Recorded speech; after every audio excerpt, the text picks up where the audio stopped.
اعوذ باللہ من الشیطان الرجیم بسم اللہ الرحمن الرحیم۔ السلام علیکم ناظرین، لاہور کی ایک خوبصورت صبح،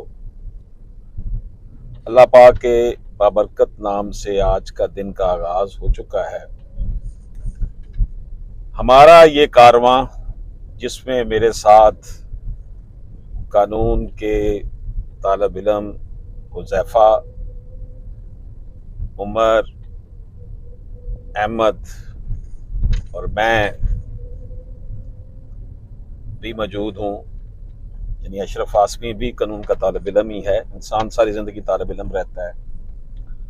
ناظرین اکرام، آج ہم جو بات ڈسکس کریں گے وہ یہ ہے کہ جن بیٹی بہنوں کو وراثتی پراپرٹی میں حصہ نہیں ملتا اور وہ گھر بیٹھی سوچ رہی ہوتی ہیں کہ اب تو ابا کو فوت ہوئے اتنا عرصہ گزر گیا، بھائیوں نے پراپرٹی پر قبضہ کیا ہوا ہے، بھائیوں نے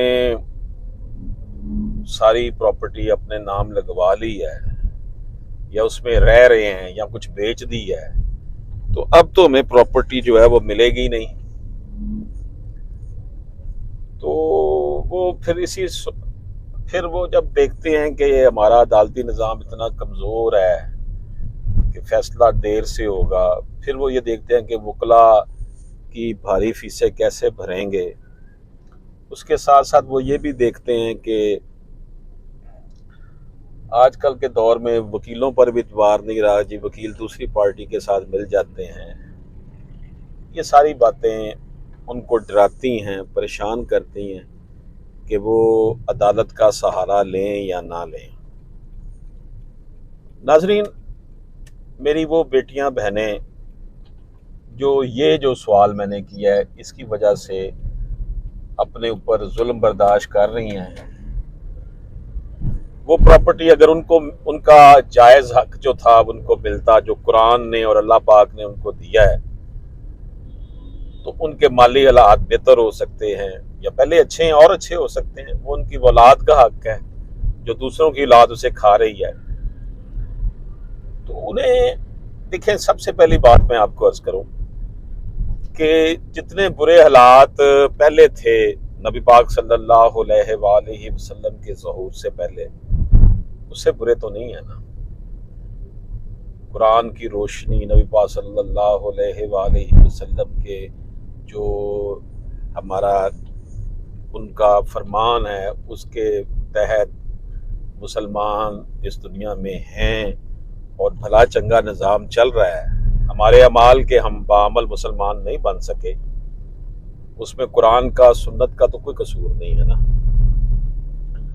تو ان حالات میں ان کو پریشان ہونے کی ضرورت نہیں ہے، وہ اللہ کا نام لے، سول کورٹ میں دعویٰ دائر کرے، ان کے پاس کوئی ڈاکومنٹ ہے یا نہیں ہے، اگر نہیں بھی ہے کوشش کریں ڈاکومنٹ نکلوا لیں۔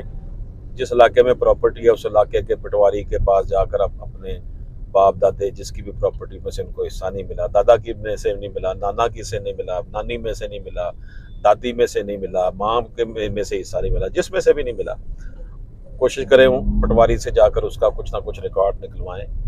اگر نہیں بھی نکلتا تو آپ تھوڑا بہت ذکر کریں کہ یہ پراپرٹی تھی جہاں سے ان کو حصہ ملنا تھا جو نہیں مل سکا، تو کیس دائر کر دیں، گھبرائیں نہ۔